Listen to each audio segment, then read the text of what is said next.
This episode is brought to you by LifeLock. Between two-factor authentication, strong passwords, and a VPN, you try to be in control of how your info is protected. But many other places also have it, and they might not be as careful. That's why LifeLock monitors hundreds of millions of data points a second for threats. If your identity is stolen, they'll fix it, guaranteed, or your money back. Save up to 40% your first year. Visit LifeLock.com/podcast for 40% off. Terms apply. This is Another Side of Midnight with TJ McCormack. Now to the Bernard McGurk studios of 77 WABC. Here's TJ McCormack. And we are coming at you from the corner of 49th and 3rd right here in Midtown Manhattan on a Sunday morning. And I am grateful for everyone being here. We cover a lot of different ground. We do the politics and we do the I love the sobriety hour. I love when we talk about recovery, gang. I love that on a Saturday morning. Here on a Sunday morning, though, we take a really cool turn this hour with a guest that I've been. We played a little bit of phone tag back and forth, crazy schedules and time differences and all that stuff. And finally, at long last, and I'm so grateful that Danny was able to join us. This morning, we are joined by Danny Sheehan. He's a prominent lawyer. Especially known for his work on public interest cases.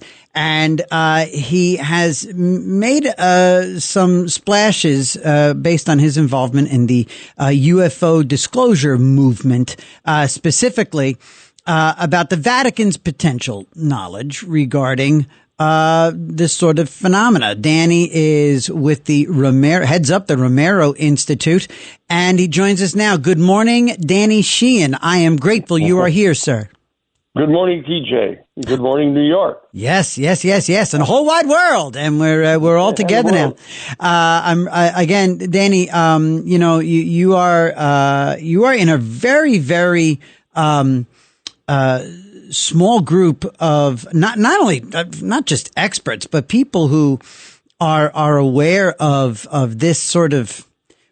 Would it be accurate to say that this looking at and investigating and understanding the Vatican's role in the UFO UAP phenomena realm is a niche aspect of the larger sort of scene? Does that make sense? Yeah. Well, yeah, but I was for 20 years. I was the general counsel for the Disclosure Project, the General Disclosure Project with Right. Dr. Stephen Greer. Right. I represent Luis Elizondo, who was the director of the top secret program inside the Pentagon, Right. investigating UFOs. I was part of the investigation by President Jimmy Carter back in 1977. Right. So it's been a lot broader than just the Vatican. A lot of people are concerned about it because I was at Jesuit headquarters. I was general counsel of the United States Jesuit headquarters in Washington, D.C., in their social ministry office when I was first contacted professionally Right. to conduct this investigation. And so that a lot of people are remember that, and they Yes. remember it from that focus with regard to the attempt to get the Vatican to open up their files, their archives on the UFO issue. So yeah, and so it was that broader perspective and your presence on that larger in that larger scope on all of this and yes and your subsequent connection with the Jesuits and everything that sort of brought you in on this. And so given we'll start there back in that era, Okay. Given your involvement with Carter's request. What was the official or the unofficial response you received at the outset? And what did that experience tell you when you started to knock on that door about the Vatican's willingness to engage on this topic way back then? Well, it was interesting because the reason that President Carter had originally asked the Congressional Research Service to undertake an independent investigation of the UFO phenomenon and the potential extraterrestrial intelligence that might be responsible for at least some of the UFO sightings, because he had been refused information from the Central Intelligence Agency. That's what started the whole thing. When he was elected in November 4th of 1976, and by the 19th of November of 1976, he had insisted that the CIA director come down from Washington to Plains, Georgia, to brief him on the UFO issue. And I'm sorry, I'm just going to jump in real quick, and I'm so sorry, but just so was that just something? Because I remember, I am just old enough to remember the pop culture references to UFOs back in the 70s and the early 80s, with, certain Hollywood and different, and Project Blue Book and all that stuff. Sure. Was it Carter's own organic curiosity, or had he had some other special interest groups? Was this a platform like Trump? Was this a platform of his campaign? Because I don't remember. No. He had seen a UFO. This is a personal thing. So this was a personal thing. He said, "Now I'm going to be president. Let's get the CIA down here because I want to know what's going on." That's right, because he had seen a UFO when he was governor of Georgia. Not like a distant, thing in the sky. It was like treetop level. Like a football field length away from him. He was doing a Lions Club a presentation in Georgia as the governor, and there were 11 of them out on the front porch. I guess the other guys were taking a smoke break or something, but he was out there with them, and this UFO came right over.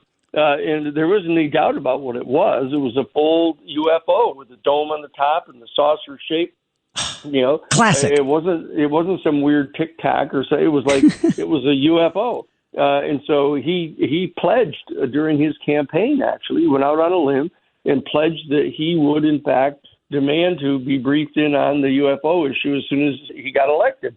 And so once he was elected, it was one of the first things he did was sent for the CIA director to come to Plains, Georgia, to brief him on it because he knew that they were real because he'd seen it. And so, but it turns out that the CIA director at that time was George H.W. Bush, right? Who had been appointed by Gerald Ford after Richard Nixon was forced to resign, and Ford came on, and the church committee hearings began in the United States Congress because it had come as a result of the Watergate break-in, and so that Nixon was forced to resign. But when the Congress realized that 4 of the people that were involved in the Watergate break-in were CIA people, and so that they began a major investigation of the CIA, which led to the Church Committee, and that because that Church Committee was bearing down on the CIA, what happened is Gerald Ford appointed George H.W. Bush to become the new director of the CIA. So he was on board when President Carter was elected. And so when he sent for the director of the CIA to brief him on the UFO issue, it was George H.W. Bush. And he flat out refused to brief him, saying that as the president, Carter had no need to know what that information was. And so President Carter, contacted the Democratic head of the House of Representatives Science and Technology Committee and asked him to task the Congressional Research Service, which is this major group that is on call for the Congress to do investigations and dig up particular information. And so he said he wanted to know what documentation our United States government had in hand about the UFO issue and any potential extraterrestrial civilization. And that's what started it. And so that when they assigned that to the Congressional Research Service, the Science and Technology Division of the Congressional Research Service was headed up by Dr. Marcia Smith. Mm-hmm. And she called me and asked if I would meet with her.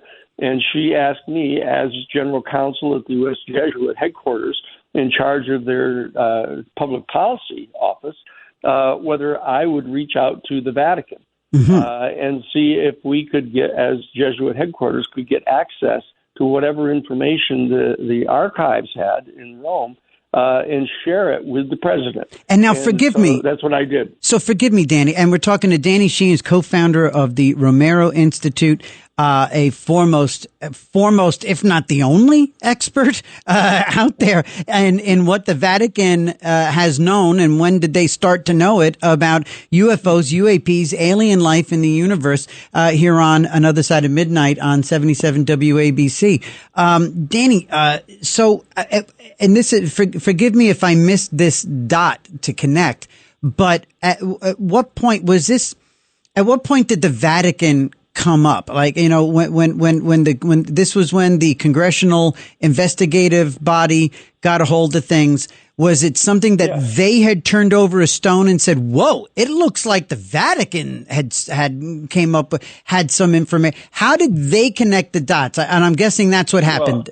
Well, I know exactly how it happened. Of course you do. You're Danny Sheehan. I was contacted by Rosemary Chalk, who was the she was the executive secretary for the National Science Academy, and that she knew of me.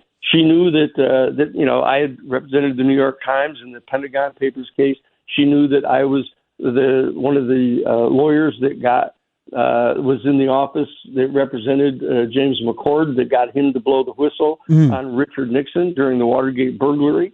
She knew that you know, I had represented Dr. John Mack.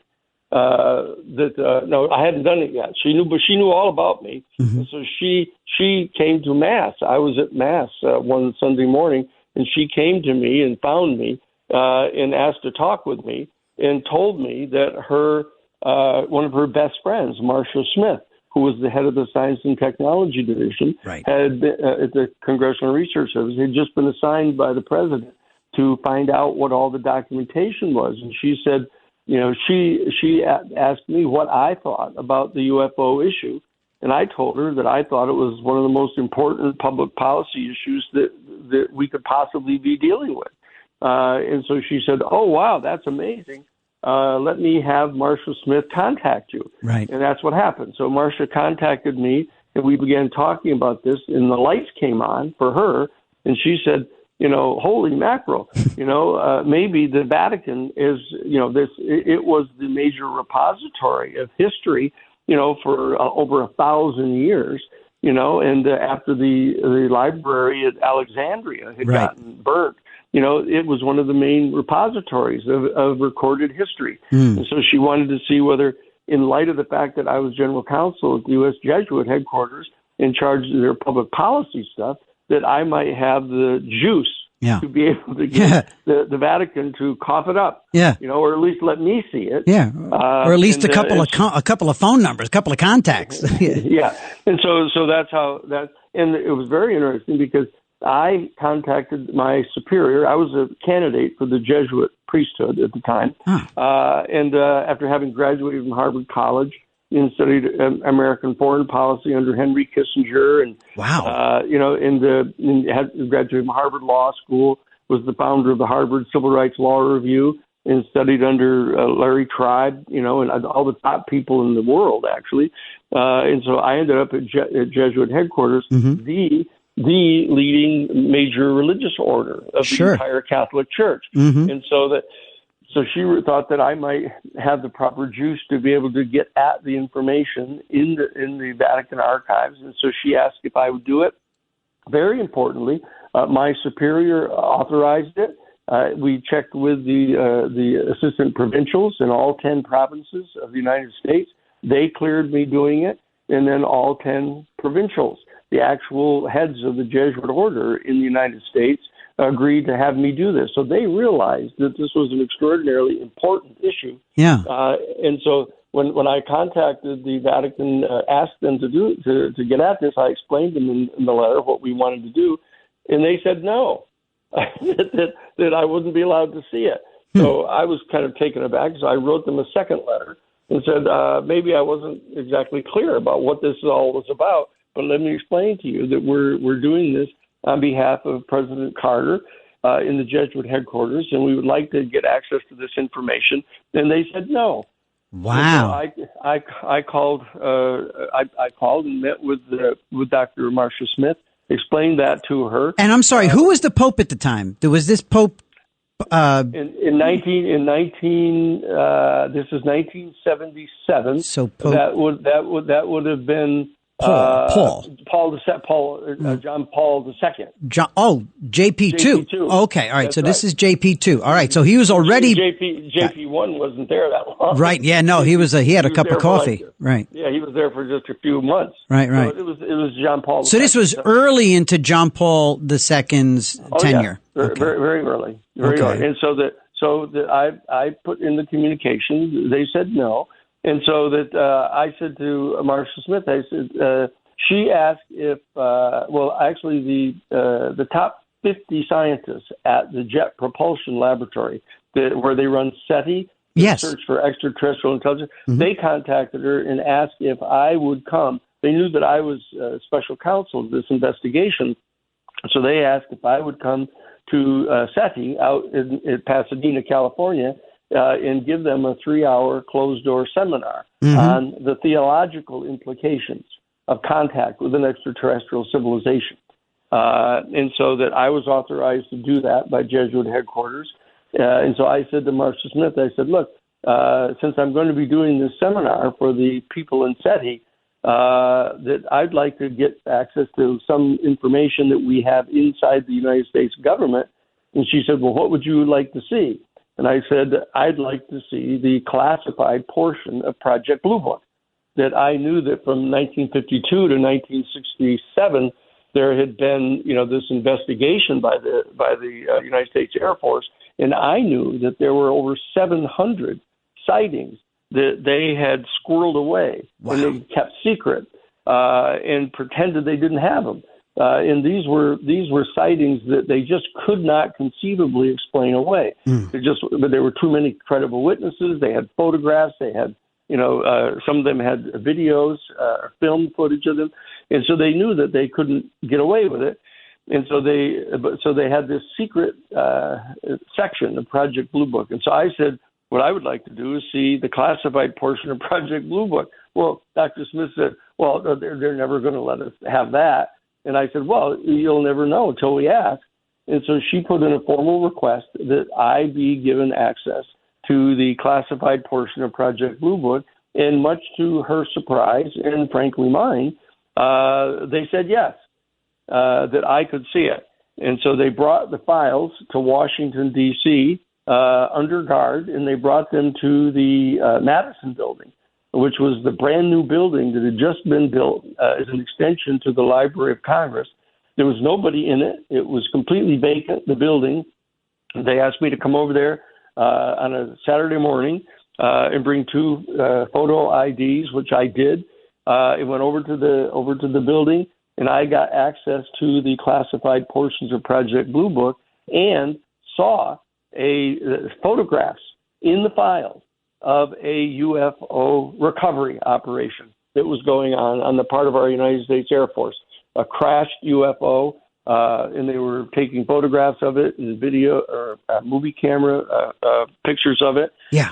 And so that's how I knew that it was true. And so I came back to Jesuit headquarters and met with Father Bill Davis, who was my Jesuit superior. I briefed them on what was going on, and we made a motion to the National Council of Churches from the Jesuit headquarters over to the Washington Interreligious Staff Council, asking to have a special task force assembled in 1977 of the major religious denominations to get out ahead of this, so that we could start trying to figure out the theological implications. All religious denominations. This was all 54. Right. All 54 of the major religious denominations in the country. And they said no. What was your pitch? Actually, let me ask you this. And everybody, we're talking to Danny Sheehan. This fascinating conversation is more fascinating than I was anticipating. I'm literally I'm dying to chew popcorn, but I'm afraid I'd choke on it with this. This is absolutely amazing. We're talking to Danny Sheehan of the Romero Institute. He is telling us his involvement for decades now in the pursuit of what it is that of the knowledge of that the Vatican has had for all these centuries, possibly, about alien life forms throughout the universe, UFOs and UAPs. Here on Another Side of Midnight with TJ McCormick on 77 WABC. What was your pitch to all of these? How do you broach this subject to all of these denominations and all of these religions? I mean, especially because it's sort of a narrow focus. You're just going into the Vatican. I mean, I would imagine that a number of these dozens of denominations have their own opinions, not all of them glowing, of the papacy, the Vatican, Catholicism. I mean, what was your pitch?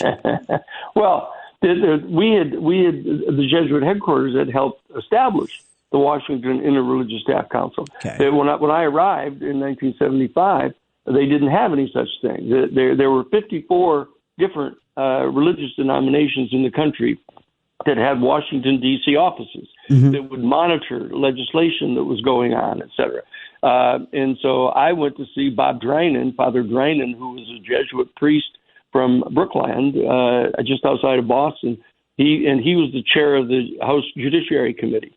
And so I went and met with him and said, what's the story here? Why is it we don't have a coalition of all of the Jewish and Christian and Muslim? Why don't we have a task force that meets the heads of the offices meet at least regularly in Washington to discuss different legislation and different public policies? And he said, well, mainly people are afraid of the Catholic Church because it was the official religion of Rome, and coerced the crap out of people for hundreds of years. And so that they were leery about this. And so I said, well, let's hope we can help them get over that. Because the Jesuit order now under the generalship, the superior general of the Jesuits since 1962 had been Pedro Arrupe. Pedro Arrupe was a Spanish Basque, a surgeon, medical doctor, who had become a Jesuit priest back in the late 1930s. And he had begun speaking out against Franco and against Mussolini and against Hitler. He became an ardent opponent of the rise of fascism. And basically ended up being made the head of the Jesuit order.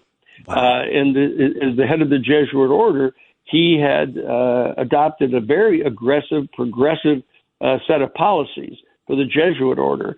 And since we're the largest single order in the entire Catholic Church, and the Catholic Church is the largest single religious denomination in all of Western civilization, it was a pretty important position, and so that we had a certain amount of authority in Washington. And so when we recommended that we establish this Washington Interreligious Staff Council with 54 different members who were the heads of the Washington offices, they agreed to do it. And so we used to meet together once every month, and we had established half a dozen task forces. One task force on nuclear disarmament, one task force on economic justice, one task force on public policy and criminal justice. And I headed up the national task force on human rights and civil rights because I was the founder of the Harvard Civil Rights Law Review at law school, and so that I ended up being in that one. And so we were fairly prominent in that entire organization. So when we came to them and I told them what had happened, that I'd been contacted and given access to the classified portions of Project Blue Book. I had seen the craft. I knew positively that they were real, and that we had better, get our big boy pants on here as a religious denominations and start coming to grips with this and get out ahead of it. Well, they were not prepared to do that at the time. But I when I met with Father Bill Davis at the Jesuit headquarters, he showed me a photograph that he had of a UFO. Actually, his own personal. That's right. Yeah, his sister had given it to him, and because she'd gotten it from her husband, who Mike, who was the chief air traffic controller at the Seattle airport in Washington State, and his best friend had taken a photograph out the window of his airplane and of the UFO right in flight, and didn't want to get in trouble. And so he brought it to his best friend, who was the head of the air traffic controllers, and said, "Here, I'm not going to report this because I don't want to lose my pilot license." And you know what? And you know what? By the way, just to back up a little bit, you mentioned George Bush at the time was the head of the CIA, who had denied the president. It's interesting that the president took no for an answer. That Carter took no for an answer when he asked George H.W. Bush for some information. But George H.W. Bush, he was a pilot in World War II. You got to imagine that aside from, but way before he ever got involved with the CIA, he probably knew loads and loads about UAPs and UFOs based on his time in the air as a pilot. Well, he didn't spend that much time in the air.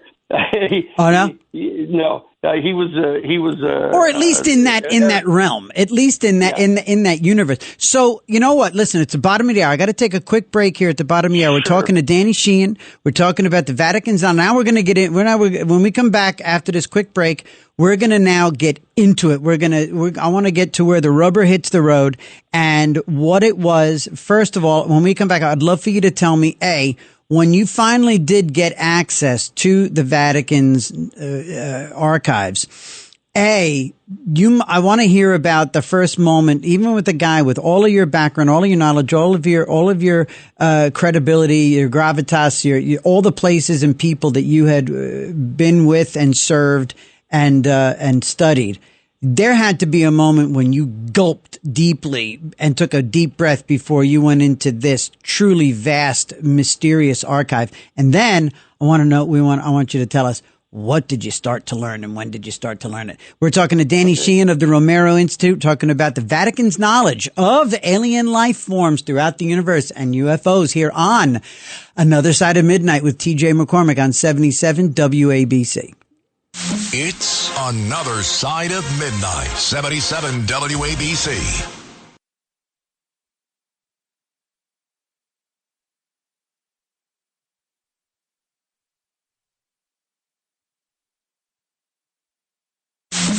It's Another Side of Midnight. Political humorist TJ McCormick. Now to the Bernard McGurk studios of 77 WABC.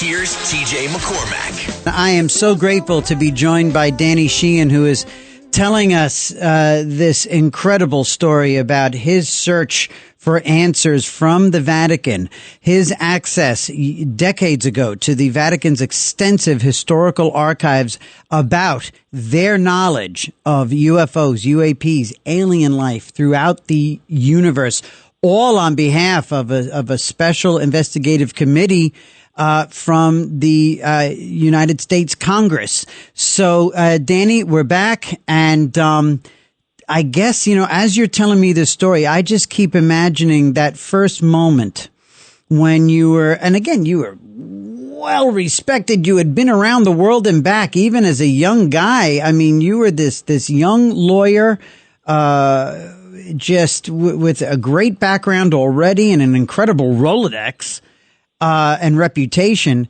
But it's a whole different level when you're about to, go into the archives of the Vatican.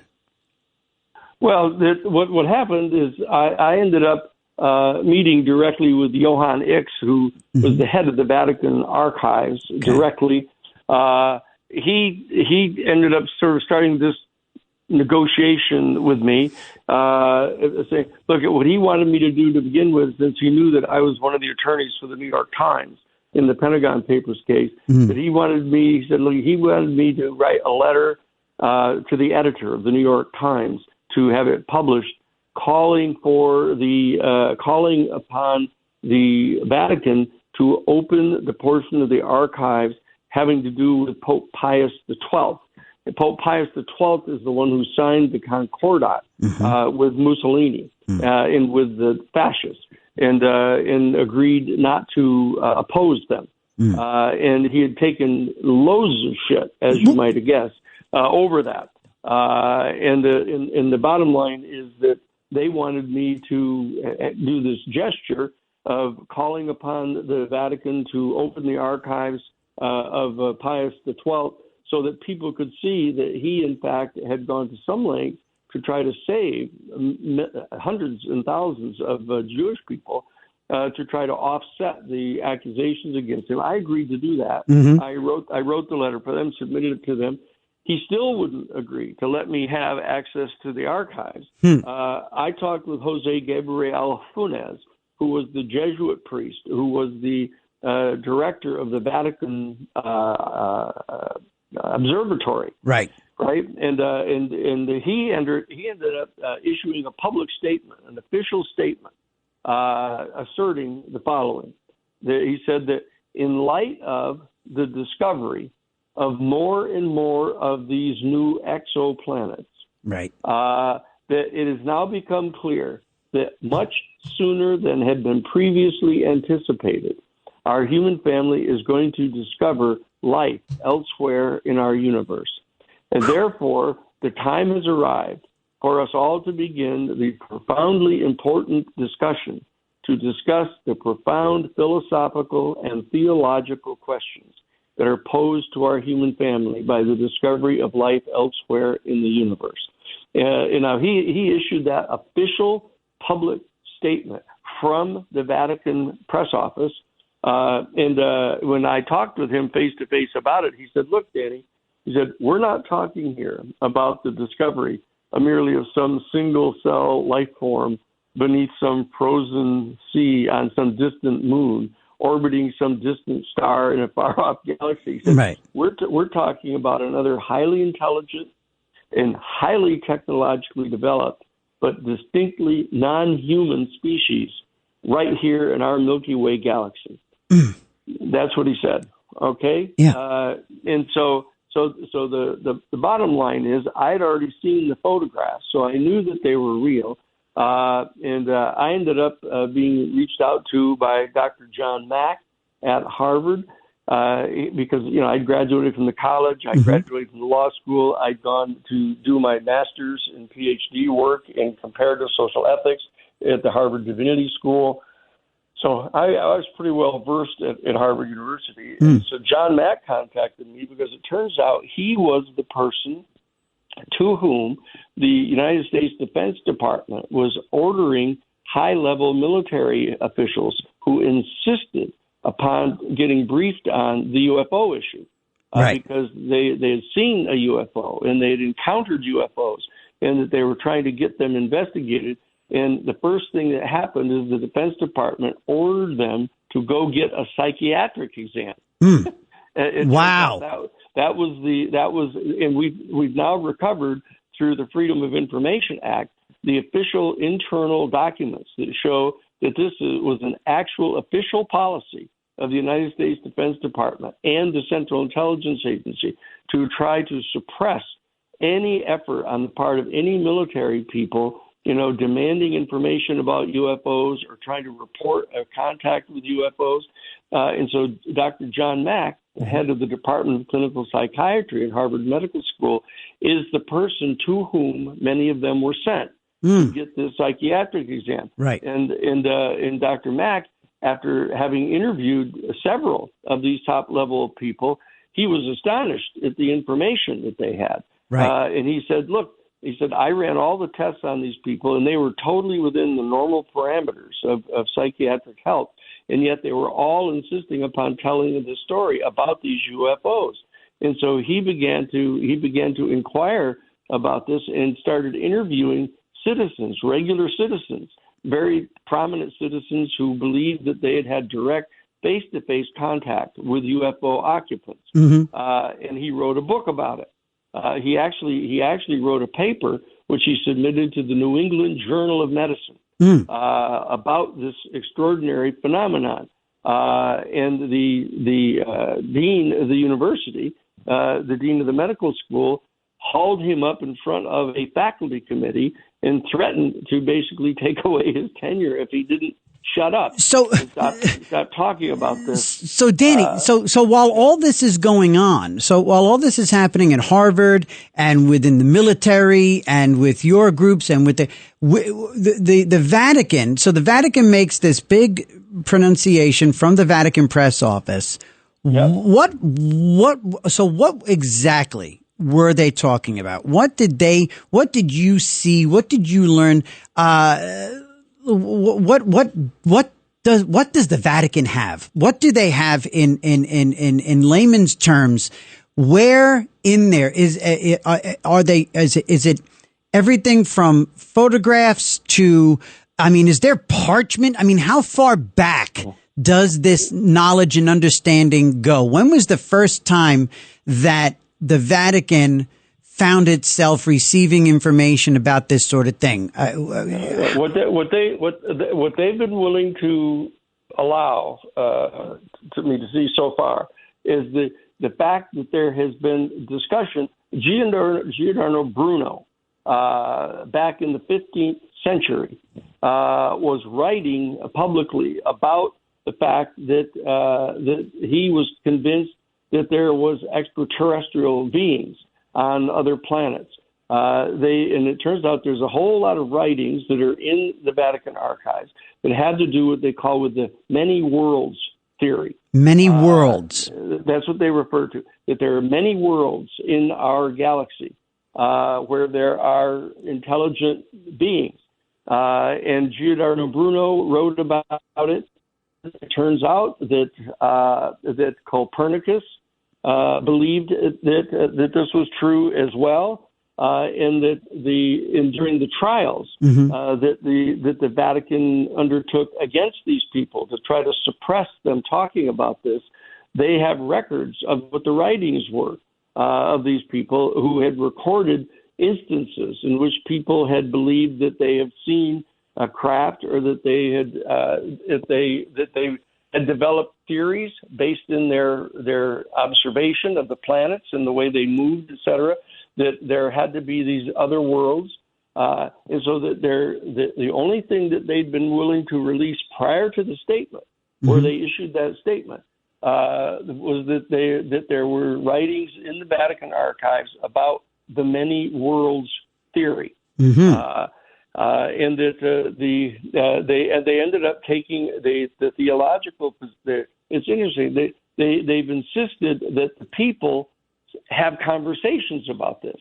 They said the time has arrived for the people themselves to start having conversations about what they believe to be the fundamental philosophical and theological questions that are posed to us. Are we actually capable of that? Are we capable of that discussion? I mean, because the discussion, if it goes to full fruition, if it goes all the way, the conversation is, if we're to believe that, if we as the faithful, or people who are friends of the faithful who believe, if we're to believe that God created life, capital L, life, singular, no further descriptors, just that God created life, then we're going to need some guidance as to whether or not we're supposed to say, was that life on Earth? Was that this realm? Or if I was to be, if it was to be put to me, I'd have to start saying, well, wait a minute. I think I'd like to believe that means that God created that life, those lives, those alien lives, and all of that other in the other worlds. Would that be the biggest philosophical / theological question, is to what is God's role in all this? When we say God created life, did he create those lives? No. The biggest theological question is, what is God? Oh boy. and that's what they're afraid of going near. And let me ask you this. The reality is, go ahead. Jesuits know that God is not a white male anthropomorphic human being sitting on a throne somewhere with a scepter, right, judging people. Right. Okay. And we know that Jesus Christ is not the biological son of God the Father. Right. We know that God is not a male. Right. We know that, in fact, God is not a noun. Right. Not only not a person like that, but not a noun. Mm-hmm. So that the probing of this issue of what is God, what is it that is really being talked about by the mystical beings who are the source of spiritual vision on the part of our human family, what are they talking about here?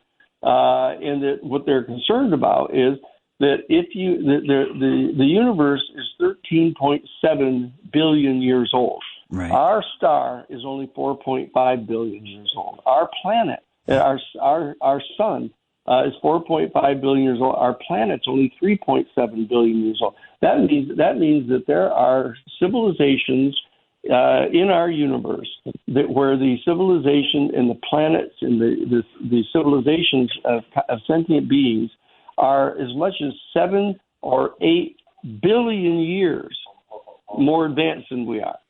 Okay, and so they've been addressing these questions of what the relationship is of consciousness, of conscious beings, what the relationship of their consciousness is to the rest of the universe, what effect their consciousness has on collapsing the wave function of alternative theories that exist as to what the next microsecond of reality is going to be in the material manifestation.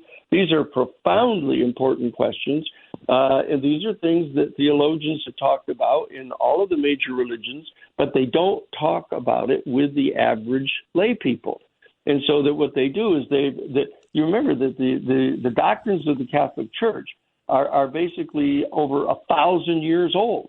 The Council of Nicaea and the Council of Trent and the other councils, they have set forth theological doctrines and dogmas that were formulated when 99.9% of all of the people in the world were totally illiterate. Right. Okay. And they couldn't read. They had no training. They had no Danny Sheehan. I you know what? What strikes me is we might as well, given what the profound stuff that you just laid on us about what these questions are, we might as well be illiterate. We might as well be in the dark ages because to be able to grasp. Not because we're dumb and it's science and it's theology and it's the meeting of some of these massive fronts of intelligence and consciousness and faith, but just our ability to handle a subject like this, we might as well be not able to read or write. I mean, I honestly. Listen, I've got to take one more break here, and then we're going to come back, and I'm going to ask you to just stick around a little bit into the next hour, and then I'll let you go. We don't normally carry over into the next hour, but I'll just because I just want to wrap it up without rushing. So, everybody, Danny Sheehan is with us. It's Another Side of Midnight here on 77 WABC.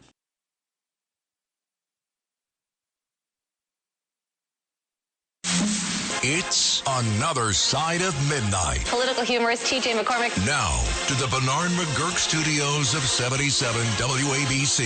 Here's T.J. McCormick. And is there any more profound subject for a Sunday morning than something that could really, Danny Sheehan?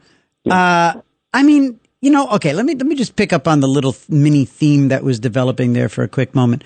What could this do to just let's say those conversations start happening with real regular people. All right, let's say the Vatican, let's say Pope Leo. Look, Pope Leo the 14th, his namesake, the 13th, he founded the Vatican Observatory, right? Yeah, not only that, but he founded the Lyonese conferences where they were discussing the issue of consciousness in its relationship to the material world. So are we getting there now? So do you think, so look at that. God, what don't you know? So here it is, Danny. What happens if they start having these conversations? I mean, look, I've been in PR. I've been a political communications guy. I try to talk to the masses on Saturday and Sunday mornings here. When you do that, when you broach a big subject and you roll out a narrative as something as simple as, Zoran Mamdani is not a communist. Okay, whatever. Danny, how does the Vatican, A, roll this out? And B, what are the implications? What could happen? Could they just start losing faithful the left and right? Is that what they're concerned about? No. That's already going on. Well, yes, good point. What the question is? That's a hell of a point. What the question is what possibility does this have of actually getting people to become interested in genuine spiritual issues? Now, let's just stop and think. Well, we've got the James Webb Telescope up right now. Right. Okay. And, we had the Hubble up, and we had the Max Planck up. We've got. And what we're probing for right now is the actual exterior boundaries of our material universe. Of our universe, okay? Right. They realize it's 13.78 a billion years old. Right. And it's been expanding, not out and away from the locus of the initial Big Bang, but every single ultimately irreducible integer of matter in the entire universe that was compressed into one tiny pinhead size of our whole universe. Every single one of those ultimately irreducible integers of matter repelled every other one at the instant of the Big Bang. And they've been expanding out and away from each other since that point in time. Okay? And this has been going on now for 13.7 billion years. Right. But we know that we're probing on right now is the exterior point of the expansion. Okay, so we're in the process of trying to map the exterior shape of the entire universe, which appears to be this egg-shaped, not sphere, but an egg-shaped universe. And so the question that arises is, what's on the other side? When you get to the very end of the material universe and you map its boundaries, what is outside of that? What's out there? And what it appears to be, so we can get right down to it, what appears to be the reality is that there is an infinite and totally eternal sea of completely undifferentiated consciousness. Okay? And that this absolute infinite and eternal abiding sea of undifferentiated consciousness actually folded into being the original discontinuity in the field of completely inchoate consciousness. And is that God? That's the moment. Is that God? But it's not a noun. It's a verb. It's a verb of being. Right. It's yes. A non-transitive verb of being. Right. Okay. And so that the minute that you start naming it and start giving it a noun, you have committed the ultimate heresy. And that's why in the ancient traditions, you could not name the name of God. If you attempted to name God, you were already off by one. You've got to understand this is not a noun. And so therefore, what's happened is that this infinite and eternal sea of undifferentiated consciousness generated the initial discontinuity in the field. And the discontinuity had poles, had kind of exterior boundaries, but they're bonded together.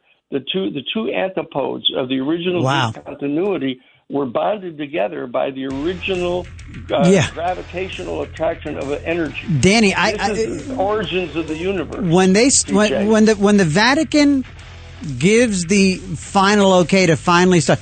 This is going to be Father O'Flaherty is going to have a hell of a homily to tackle.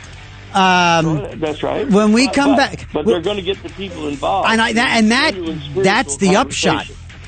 Stay right there. Please stay right there because I have one final question that I'm going to ask you when we come back, and then we're going to have to do this again like in about a month or so because we're leaving a lot on the table, I know.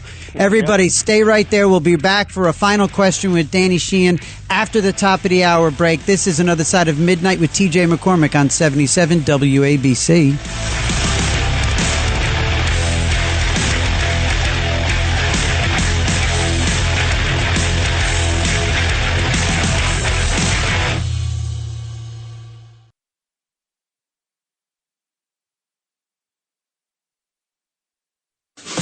This is Another Side of Midnight with TJ McCormack. Now to the Bernard McGurk studios of 77 WABC. Here's TJ McCormack.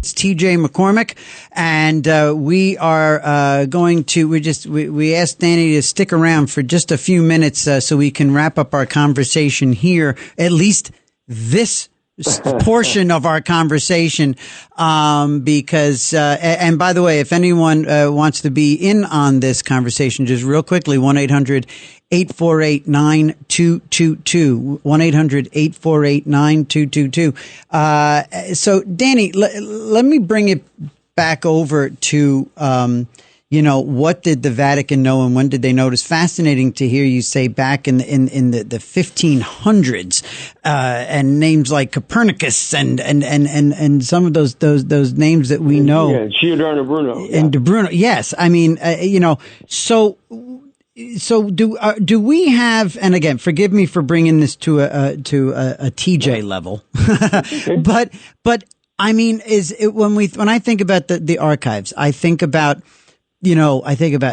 parchment and scrolls and ancient drawings and, it's certainly not tape recordings, or video, but, do they have firsthand in terms of actual, when we say aliens, UFOs, UAPs, do we have references to that, to visitations, in other words, is there a 20th and 21st century version of the UFO alien life conversation that there is documentation of in the Vatican archives?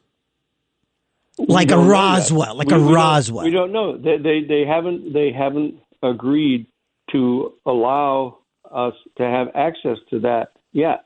So do you think? But we know that right. They have the most sophisticated intelligence system, in the world. The Jesuit order are most of the foreign diplomats and in the Vatican. Mm-hmm. And so it's the Jesuit order that actually is more knowledgeable about. They have 28 universities. They teach here in North America. They have universities all around the world. They have at least one PhD. Most of them have more than one PhD. They are studying these things. And the Jesuits are the ones that have spent a lot of the time doing the writing about this, and the science and the physics, the metaphysics, the ontological questions. And they have about consciousness. And they have the papacy once now. So with Pope Leo the 14th. So do you see any potential for any strategic or theological shifts? Or, I mean, he's an American. Maybe there's an American practicality about him, or an American trailblazer within him that wants to be the one to kick open this door. Do you think there might be more possibility to the Vatican discussing UAPs or alien life today?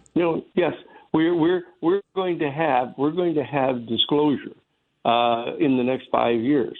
That the plan is already in place. The United States Senate has drafted a 64-page bill, which we're deeply involved in, to get passed. They're getting ready to pass it this next week, calling for the establishment of a panel of 9 people to be appointed by the president to set up a UFO controlled disclosure campaign that is going to go over a 7-year period.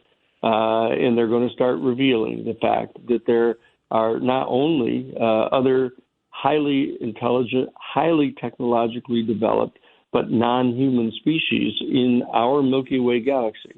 But the fact is that they have been coming here.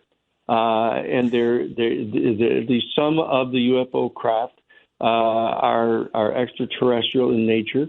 That they have in fact they have some 9 of these UFO craft in their possession. Wow! They have done reverse engineering on some of the technology. Sure.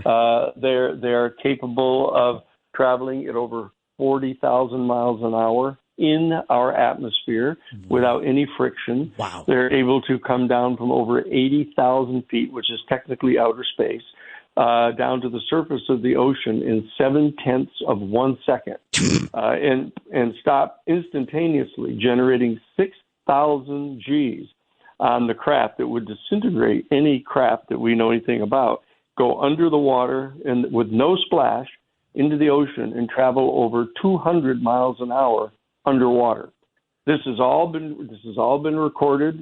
We've got the radar information about this now. We have presented over 40 people that have direct knowledge about these programs to the Senate Intelligence Committee. They have been so thunderstruck by all this information that they have crafted a 64-page bill. Wow. Which is now getting set to be put into the National Defense Authorization Act by the United States Senate. That's going to happen by the end of this month. Wow. Yes. And that's what he ran on. I mean, that's what the president ran on. And we're not cheerleading here. I'm just saying that, he talked about wanting to, uncover and open up and transparent. And, look, he knows how to keep the press focused on him. This is one way. And this could also be a nice distraction from things that ail, the White House. Who knows when he's going to need this.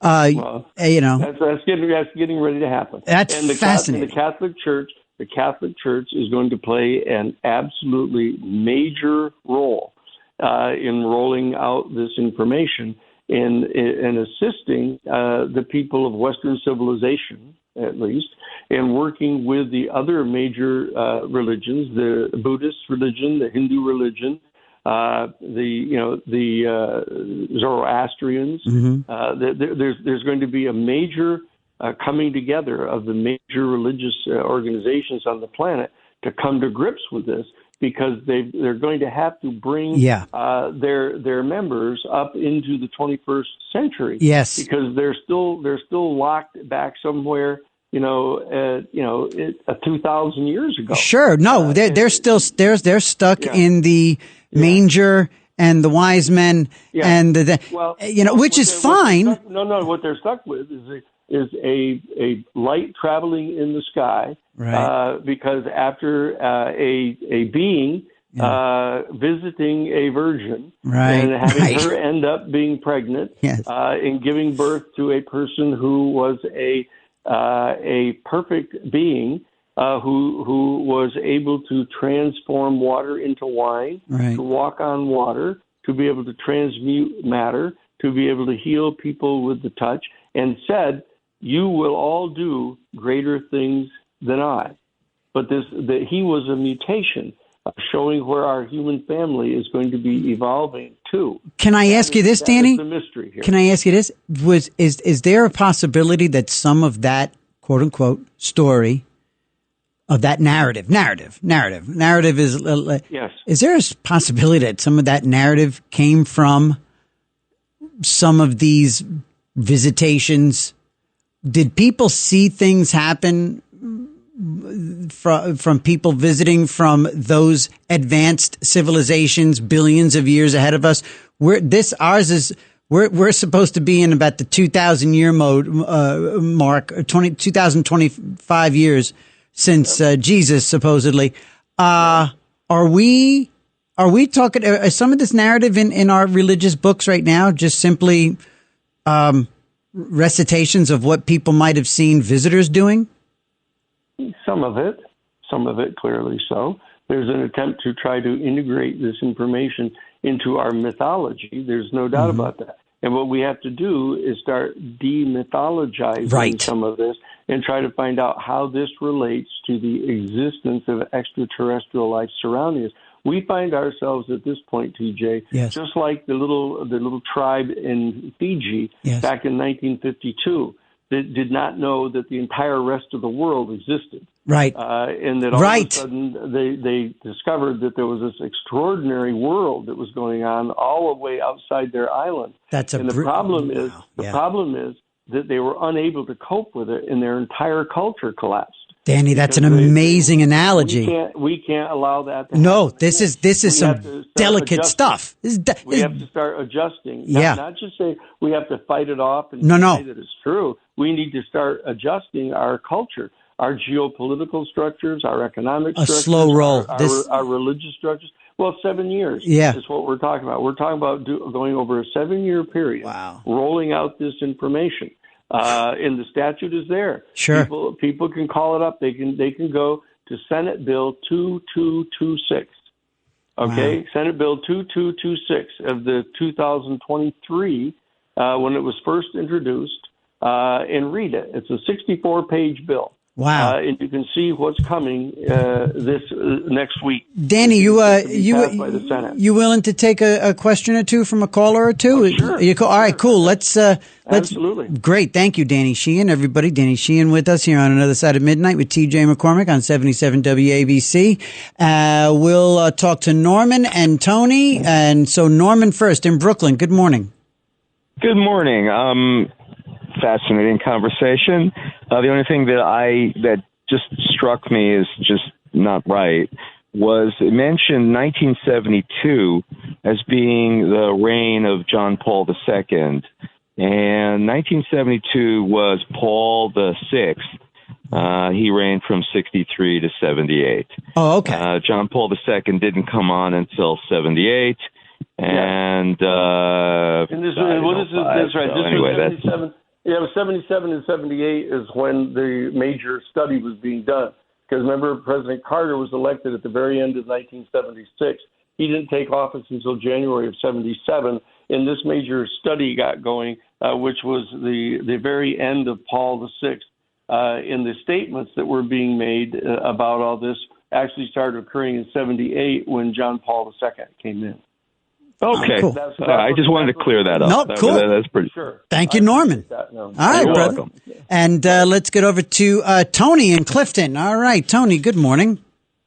Good morning, Danny and TJ. Thank you for this great discourse. You know, my first thought was, Danny, who was on the ark? What were after the flood in the ark? And then I went back further as you were talking. And in Genesis, it talks about the Nephilim, the sons of men or whatever they were. And it really, for me, my Bible, the Old Testament, the New Testament is really my faith base. And to me, it makes sense what you're saying when you look at it biblically. They weren't perhaps on the ark, but they were in the Bible and they were talked about in some way. Does the church have anything to say about that? Yeah, you'll notice that the Catholics focus mostly on the New Testament, as you know, right. which are the Gospels of the actual disciples. The Protestants have gone back and focused a lot more on the early portions of the Bible, which has the Nephilim and the beings from another world that were mating with the women. But what's going to happen is the Jewish tradition and the Protestants and the Catholics are going to have to come forward under the coordinated leadership of all the people in the Protestant denominations, and that there's 50 different Protestant Christian Protestant denominations in the United States now. And the discovery, the acknowledgement of the existence of an extraterrestrial civilization all around us is going to start bringing them together. So that for these conversations that we have to have, and we have to be careful about people being afraid in characterizing the entire extraterrestrial civilization as somehow being demonic. You got to be extremely careful about that because we're talking about having to set up the protocols for dealing with this extraterrestrial civilization for the next 10,000 years. So we can't just declare them to be demonic and think that we're the only species in the whole galaxy that has the truth on our side. So we have to start. This is got to be an extraordinarily important set of conversations, and that's why TJ has started this conversations already here on this broadcast to get people involved.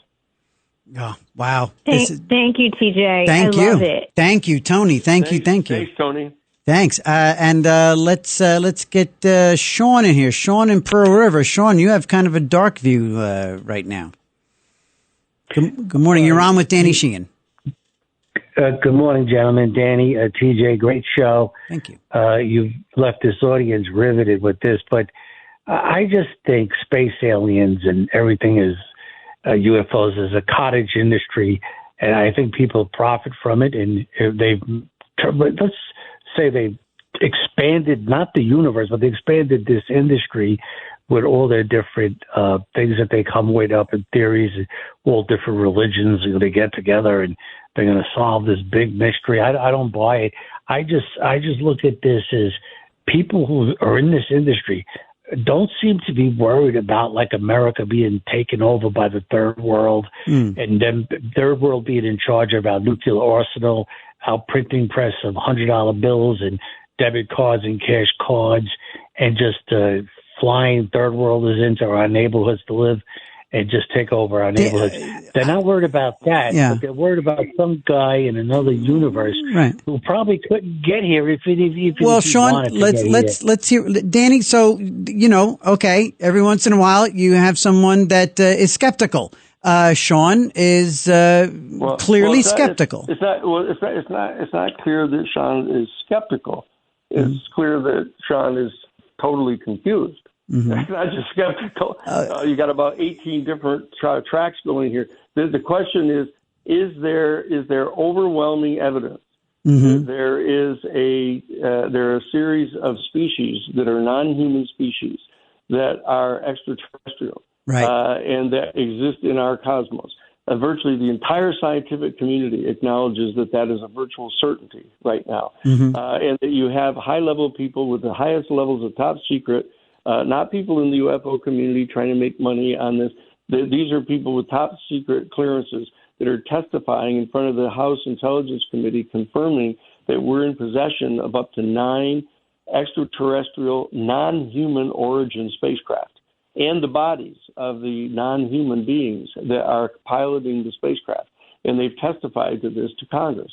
So that you just have to come to grips with that, Sean. It doesn't have anything to do with, whether there's people having a cottage industry going on about this. This has moved to an entirely different level of intelligent conversation now. Sean. Yeah, clearly.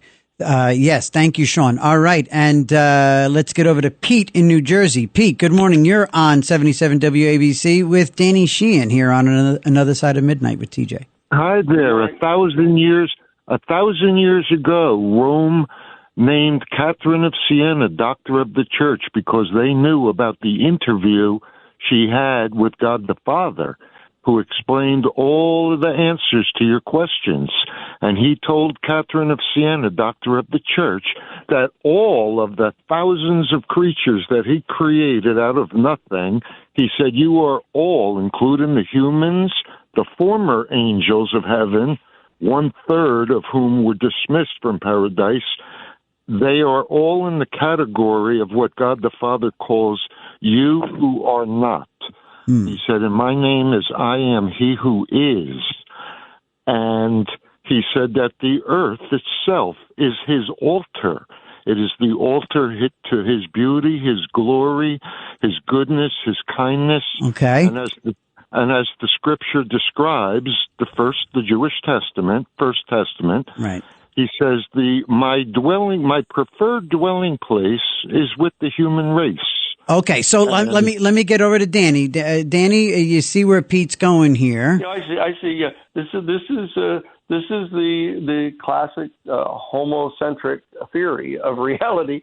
Is that somehow out of we have to understand that there's 500 billion galaxies in our universe. There's 500 billion star systems just in our own galaxy. Right. Okay. And that up to 20% of them have planets around them very similar to the Earth. And that, to think that our one species out of the thousands of species on our one single planet are superior to every other species in the entire universe, some other star systems with 6, 8, 9 billion years more of evolution than we have, is something that people better get over. Danny, or else you're going to find yourself in a really serious problem. Danny, thank you. Right. Yeah, and thank you, Pete in New Jersey. Before we get to Al, for the final call of this conversation, Danny, just real quick, I'm going to ask you to keep it tight because I want to just get to Al. But tell me this, sir. You, a theology student, you were a candidate for the priesthood. Yes. What is the post all of this knowledge? Where are you in your faith journey? Where are you as a Catholic, as a Jesuit, as a believer, as a where are you on? Sure.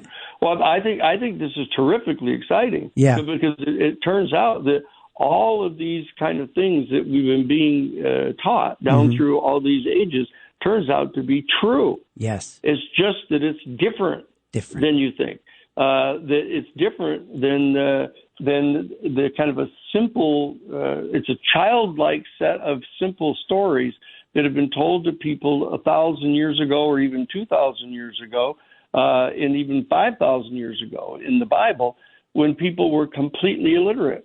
Right. And therefore, you had to really simplify the stories and anthropomorphize everything, to have God be like a father, that he loves everybody like a human being, and everybody still perceives God as a human being. And now, we're finally going to get to where we've needed to be all this time. That's right. And we're going to have to do it on an accelerated basis, because the institutions of the church, the institutions of government, the national security people, they have all dug in their heels and said, wait a second, if in fact everybody starts finding out about how extraordinarily subtle all of this stuff is, they may want to have different changes in our culture. And these people may not end up being in charge anymore. Wow! They've got their heels dug in right now. I love it. So we're having to evolve past this, and our people have to rise up and pay a lot more attention to these things. I'm excited. Pay attention and not just just go to work and work all day and right. go home and sit in front of the television and watch movies. Or football or hockey. Yeah, we got to pay attention. We're about to learn the real meaning of there's more to life. Right. Let's get to the real meaning of spirituality. Yes. That's what we're getting set to discover. Wow, this is crazy. This is amazing. Last call of this conversation will go to Al in New York City. Al, good morning. You had a comment about Jimmy Carter. Yes, that's right. Great interview. Really appreciate it. Yeah, I just wanted to know, did they ever clarify? Jimmy Carter had said he saw that round thing about 10 miles wide or whatever. Yeah, they ended up saying that it was a barium balloon that had taken off from Elgin Air Force Base. And they kind of pretty much came to that conclusion. Do you agree with that or not? No, not even conceivable close.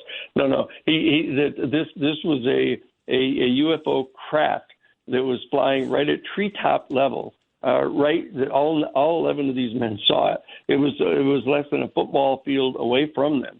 It's not a barium balloon. Just like it wasn't, a weather balloon at Roswell that crashed that was recovered by the United States Army.